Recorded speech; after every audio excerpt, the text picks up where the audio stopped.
Fourth सबसे बड़ी problem जो कार इंश्योरेंस क्लेम के टाइम आती है वो है गलत डिटेल्स का होना। इंश्योरेंस कंपनी इतनी जल्दी ये कैसे डिसाइड कर लेती है, ये कैसे फैसला ले लेती है कि आपका क्लेम उन्हें रिजेक्ट करना है? क्योंकि इंश्योरेंस कंपनी को लूप होल्स ऑलरेडी पता हैं।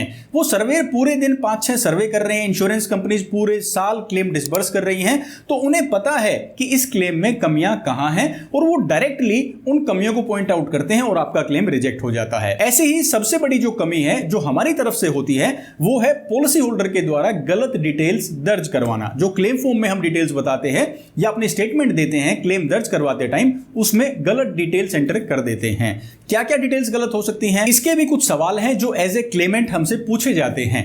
एक्सीडेंट के टाइम पर गाड़ी कौन चला रहा था, एक्सीडेंट कहां हुआ, कैसे हुआ, कितने बजे हुआ, एक्सीडेंट में क्या क्या नुकसान हुआ है। इन सवालों में से अगर किसी भी सवाल का जवाब गलत हो जाता है तो आपका कार इंश्योरेंस का क्लेम रिजेक्शन बिल्कुल तय है।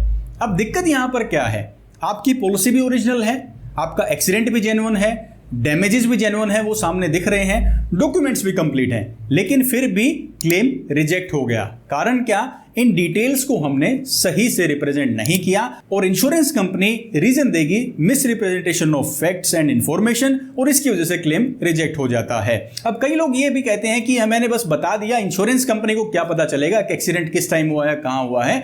ये बात आप भूल जाइए। इंश्योरेंस कंपनी का ये पता लगाने का ही काम है जो पूरे साल, पूरे हफ्ते, पूरे महीने उनके एम्प्लॉइज करते हैं, और ऐसा करने से उनके पैसे भी बचते हैं जो उन्हें क्लेम के रूप में देने हैं, क्लेम के फॉर्म में देने हैं। तो इसमें वो पूरी तरीके से इंटरेस्टेड है, इन्वॉल्व है कि वो कमियां ढूंढे, और हर तरीके से ये पॉसिबल भी है। आज के दिन हर डेटा ऑनलाइन है, कहीं से भी ट्रेस किया जा सकता है। तो डिटेल जो है वो हमेशा ही अपने कार इंश्योरेंस क्लेम में आपको सही बतानी चाहिए।